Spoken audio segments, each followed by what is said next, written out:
नाजरीन अस्सलाम वालेकुम, मैं महविश मकीन। पेश है पी न्यूज की एक अहम रिपोर्ट। कौन है सोनावारी निशस्त का दावेदार? नाजरीन, 10 साल बाद जम्मू कश्मीर में हो रहे असेंबली इलेक्शन में सोनावारी एक ऐसी निशस्त है जहां पर साबिक एमएलए मरहूम कोका परे के छोटे फर्जंद इम्तियाज परे ने अपने हरीफों की नींदें हराम की है। अगरचे इस निशस्त पर मजमूई तौर पर 19 उम्मीदवार मैदान में हैं, जिनमें नेशनल कॉन्फ्रेंस के साबिक मेंबर असेंबली और पार्लियामेंट मेंबर मोहम्मद अकबर लोन के फर्जंद हिलाल अकबर लोन, अवामी इत्तेहाद पार्टी के कानून साज काउंसिल के साबिक रुकन यासिर ऋषि, पीडीपी के ताहिर कादरी, बीजेपी के अब्दुल रशीद खान, राष्ट्रीय लोकदल के सैयद तजम्मुल अली, भीमसेना के गुलाम मोहम्मद डार, रिपब्लिकन पार्टी ऑफ इंडिया के मोहम्मद अब्दुल्ला खान के अलावा हिलाल अहमद वागे, आसिफ अहमद खान, आफाक सादिक, सुहीर अहमद रहतर, सैयद फिदा हुसैन मौसवी, सैयद मोहम्मद शब्बीर अहमद, अब्दुल मजीद शेख, वजीर अहमद कुरैशी और यूनुस कवाम बहसते आजाद उम्मीदवार मैदान में शामिल है।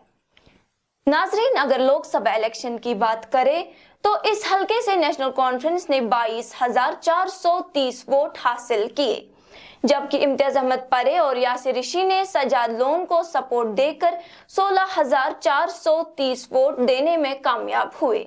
वहीं पीडीपी ने इस निशस्त से सिर्फ 1,954 वोट हासिल कर चुकी। ताहम उस वक्त इंजीनियर रशीद की लहर ने 30,000 के करीब वोट लेकर सबको चौंका दिया।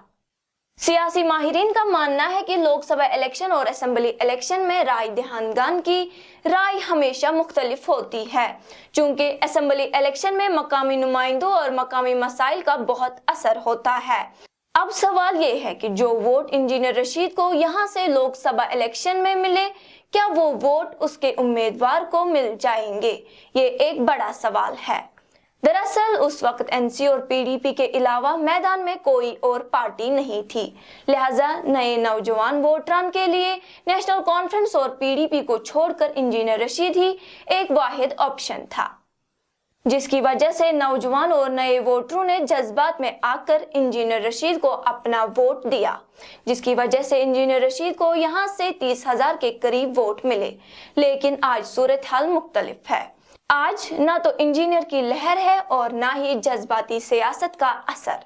आज सोनावारी में सूरत हाल बिल्कुल मुख्तलिफ है। तज्जियाकारों का मानना है कि जमीनी सूरत हाल को देखकर ये साफ तौर पर नजर आ रहा है कि इस बार सोनावारी में अपनी पार्टी के उम्मीदवार इम्तियाज अहमद परे, एनसी के हिलाल अहमद लोन और अवामी इत्तेहाद पार्टी के उम्मीदवार यासिर ऋषि के दरमियान मुकाबला है।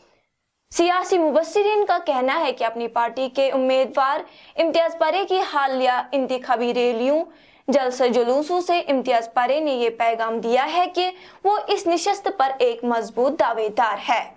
इम्तियाज अहमद परे मजमूई तौर पर तीसरी बार इलेक्शन लड़ रहे हैं, जबकि 2008 और 2014 के इंतखाबात में उन्हें शिकस्त का सामना करना पड़ा। इम्तियाज परे के वालिद मोहम्मद यूसुफ परे यानी कोका परे ने 1996 में इस निशस्त से कामयाबी दर्ज की थी। सियासी मुबस्सिरीन का कहना है कि इस बार इम्तियाज परे ने इस निशस्त को अपने नाम करने के लिए सारी ताकत झोंक दी है और इसका अंदाजा हालिया इंतखाबी रैलियों और जलसे जुलूसों से लग रहा है। वही इंतखाबी मुहिम के आखिरी रोज हाजिन बाजार में इम्तियाज परे के जलसे में लोगों की शिरकत और जोश ने एक वाज़ेह पैगाम दिया कि सोनावारी में इम्तियाज परे एक मजबूत उम्मीदवार है। वही एनसी के हिलाल अकबर लोन पहली बार इलेक्शन में शिरकत कर रहे हैं, जबकि उनके वालिद ने 2 बार इस निशस्त से कामयाबी हासिल करने के अलावा शुमाली कश्मीर से पार्लिमानी इलेक्शन में भी कामयाबी दर्ज की। सियासी तज्जियाकारों का कहना है कि हिलाल अकबर लोन को अपने वालिद और नेशनल कॉन्फ्रेंस के कारकुनों की भरपूर हिमायत हासिल है।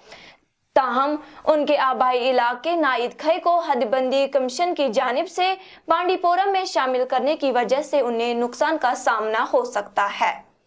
ताहम हिलाल अकबर लोन भी एक मजबूत उम्मीदवार है। इसी तरह सोनावारी नशस्त पर कानून साज काउंसिल के साबिक रुकन यासिर ऋषि इंजीनियर रशीद की सरबराही वाली अवामी इत्तेहाद पार्टी के उम्मीदवार है। यासिर ऋषि का मजमूई तौर पर यह तीसरा इलेक्शन है, जबकि वो माजी में 2 बार इस नशस्त से पीडीपी की टिकट पर इलेक्शन हार चुके हैं। यासिर ऋषि ने जुलाई 2018 में पीडीपी से किनारा कशी इख्तियार की और पीपल्स कॉन्फ्रेंस में शमूलियत की। ताहम बाद में उन्होंने अवामी इत्तेहाद पार्टी में शामिल होने का ऐलान किया। अगर अवामी इत्तेहाद की बात करें तो यासिर ऋषि को भी नजरअंदाज नहीं किया जा सकता। मुख्तसर बात यह है कि यहाँ पर इम्तियाज परे और एनसी के दरमियान कांटे का मुकाबला है। इस नशस्त से कौन अपनी जीत दर्ज करेगा, इसका फैसला कल 1 अक्टूबर वोटिंग मशीनों में बंद होगा और 8 अक्टूबर को सबको पता चलेगा कि किसके सर पर सजेगा सोनावारी का ताज। खुदा हाफिज।